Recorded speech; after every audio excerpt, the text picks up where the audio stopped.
Hello વિદ્યાર્થી મિત્રો, હું છું Parmar Subhash. SP online tuition ક્લાસીસમાં આપનું હાર્દિક સ્વાગત છે. આજે વિદ્યાર્થી મિત્રો ધોરણ 11 મનોવિજ્ઞાન વિષય સાથે આપણે આવવાનું છે. મનોવિજ્ઞાન એક વિજ્ઞાન છે. એની અંદર સરળ સમજૂતી સાથે આપણે પ્રથમ પરીક્ષાની અંદર કેવા પ્રશ્નો પૂછાઈ શકવાના છે એ આજના વિડીયોની અંદર આપણે જોવાના છીએ. તો આ વિડીયો પૂરેપૂરો જોવા વિનંતી, બન્યા રહેજો. તો આપણે જોઈએ, પહેલો પ્રશ્ન છે, મનોવિજ્ઞાન ની વ્યાખ્યા આપી તેની સમજૂતી આપો. મનોવિજ્ઞાન ની વ્યાખ્યા આપી તેની સમજૂતી આપો.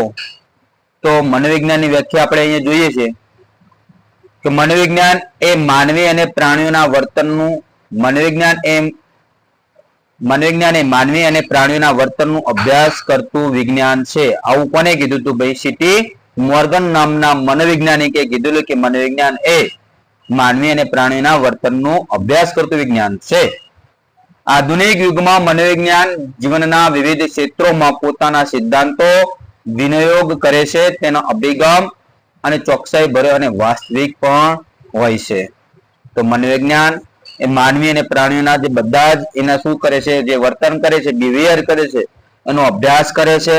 આજના જમાનાની અંદર એટલે આધુનિક યુગની અંદર મનોવિજ્ઞાન જીવનના વિવિધ ક્ષેત્રોને અલગ અલગ ક્ષેત્રોમાં પોતાના સિદ્ધાંતો નો ઉપયોગ કરે છે. તેનો અભિગમ અને ચોકસાઈ ભર્યો હોય છે અને વાસ્તવિક હોય છે.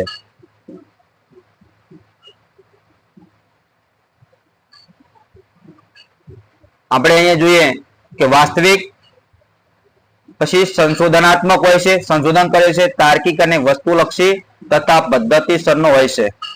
આધુનિક જટિલ સમાજની સમસ્યાઓને મૂળ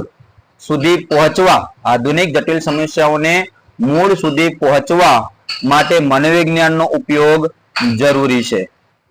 ભાઈ મનોવિજ્ઞાન છે વાસ્તવિકતા સાથે સંકળાયેલું છે, બીજું સંશોધન કરે છે અને તાર્કિક અને વસ્તુલક્ષિતા સાથે છે તથા પદ્ધતિસરનો અભ્યાસ કરે છે. અને આધુનિક જે જટિલ સમાજ છે એ જટિલ સમાજની જે સમસ્યાઓ છે એના મૂળ સુધી પહોંચવા માટે એ મનોવિજ્ઞાનનો ઉપયોગ જરૂરી છે.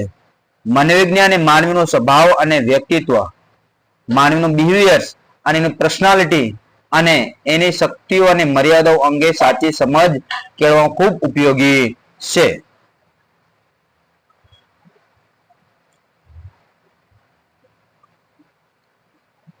આધુનિક મનોવિજ્ઞાનનું કાર્યક્ષેત્ર ખૂબ વ્યાપક બન્યું છે.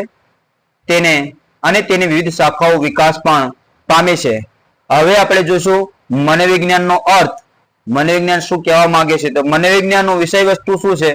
મનોવિજ્ઞાનનું વિષય વસ્તુ માનવીનું વર્તન છે. અહીંયાથી પ્રશ્ન વિદ્યાર્થી મિત્રો પૂછાય કે મનોવિજ્ઞાનનું વિષય વસ્તુ શું છે? તો માનવીનું વર્તન. મનોવિજ્ઞાન એ માનવીના બાહ્ય, આંતરિક અને શારીરિક અને માનસિક વર્તનનો અભ્યાસ કરતું વિજ્ઞાન છે. તો મનોવિજ્ઞાન શેનું વિજ્ઞાન છે? તો મનોવિજ્ઞાન એ માનવીના બાહ્ય, આંતરિક, શારીરિક અને માનસિક વર્તનનો અભ્યાસ કરતું વિજ્ઞાન છે. માનવીનું વર્તન કેવું હોય છે? ભાઈ જટિલ હોય છે, ખૂબ મુશ્કેલી ભર્યું હોય છે. મનોવિજ્ઞાન માનવીને વર્તનને કેન્દ્રમાં રાખે છે. તો મનોવિજ્ઞાન શું રાખે છે કેન્દ્રમાં? માનવીના જે વર્તન છે વર્તનને કેન્દ્રમાં રાખી એના અભ્યાસ સંશોધનો કરતું હોય છે.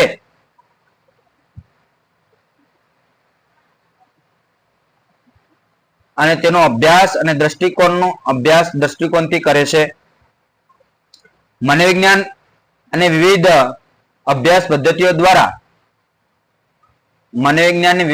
પદ્ધતિઓ દ્વારા પોતાના વિષય વસ્તુ અંગેની માહિતી એકત્રિત કરે છે અને માનવ જીવનની વિવિધ સમસ્યાઓની સમજ પ્રાપ્ત કરી તેના વ્યવહારુ ઉકેલો પણ સૂચવે છે.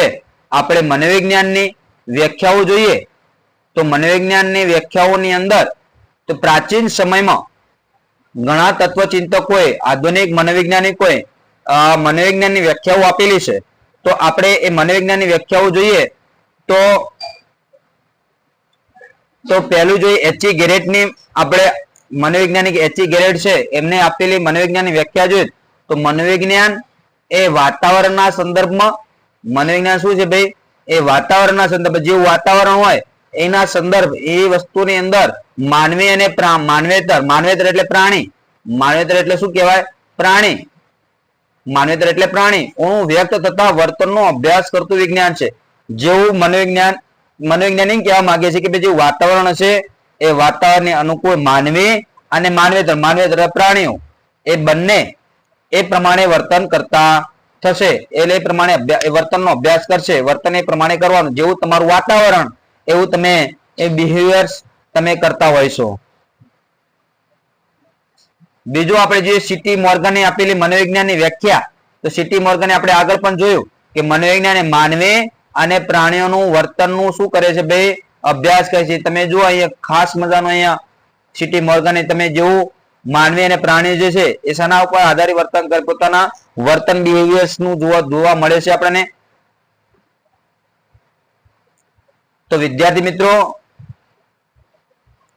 આપણે મનોવિજ્ઞાનની વ્યાખ્યા ઉપરથી આધાર મેળવ્યો છે કે હિલગાર્ડ અને એટિક્સન નામના મનોવૈજ્ઞાનિકે પણ મનોવિજ્ઞાનની વ્યાખ્યા આપી છે. તો જોઈએ તો મનોવિજ્ઞાન માનવીની તમામ માનસિક અને શારીરિક, મનોવિજ્ઞાન માનસિક રીતે હોય પણ અને શારીરિક પ્રવૃત્તિઓનું શું કરે છે ભાઈ? વૈજ્ઞાનિક અભ્યાસ કરે છે. અહીંયા આપણે ચિત્ર દ્વારા આપણે જોઈ શકીએ છીએ કે ભાઈ મનોવિજ્ઞાન શેની તે આધાર ઉપર ઉપયોગ કરે છે? તો માનસિક અને સાથે સાથે શું કરે છે ભાઈ? શારીરિક. આ માનસિક અને શારીરિક પ્રવૃત્તિઓ કરતું હોય છે એનું વૈજ્ઞાનિક શું કરે છે ભાઈ? અભ્યાસ કરે છે. ઉપરની વ્યાખ્યાઓના આધારે આપણે કહી શકીએ કે મનોવિજ્ઞાનની સર્વસામાન્ય વ્યાખ્યાઓ જોઈએ તો આપણે મનોવિજ્ઞાન જુદા જુદા સંદર્ભમાં માનસિક પ્રક્રિયાઓનો શું કરે છે ભાઈ? અનુભવ અને વર્તનનો અભ્યાસ કરનારું વિજ્ઞાન છે. અનુભવ આપણે પેલા ધ્યાન અહીંયા તમે જો પેલા શું થાય છે ભાઈ? જુદા જુદા સંદર્ભમાં પ્રક્રિયાઓ થઈ, માનસિક પ્રક્રિયાઓ થઈ, એનું વર્તન થયું, એને આપણે બધું શું થયું ભાઈ? અનુભવ થયો. અને એનો અભ્યાસ કરે છે મનોવિજ્ઞાનનો અભ્યાસ કોણ કરે છે ભાઈ? મનોવિજ્ઞાનના જુદા જુદા સંદર્ભો લઈ, માનસિક પ્રક્રિયાઓ લઈ એના વર્તનનો શું કરે છે ભાઈ? અભ્યાસ કરે છે. મનોવિજ્ઞાનની ઉપર મુજબ સ્વીકાર્ય અને આધુનિક વ્યાખ્યાઓના આધાર 4 મુદ્દા તારવી શકાય છે. કયા 4 મુદ્દા તારવી શકાય છે? તો આપણે પહેલો મુદ્દો જોઈએ તો પહેલા મુદ્દાની અંદર માનસિક પ્રક્રિયા, વોટ ઇઝ મેન્ટલ પ્રોસેસ? માનસિક પ્રક્રિયા શું છે? તો માનસિક પ્રક્રિયા તમે જો અહીંયા ચિહ્નની અંદર આપેલું છે માનસિક રીતે ટેન્શન. તો માનસિક પ્રક્રિયા મગજમાં ચાલતી પ્રવૃત્તિ હોવા છતાં તેને શારીરિક પ્રવૃત્તિ કહી શકાય નહીં. મગજની અંદર તમારે જે વિચારો ચાલતા હોય એને શરીર સાથે જોડી શકાય નહીં.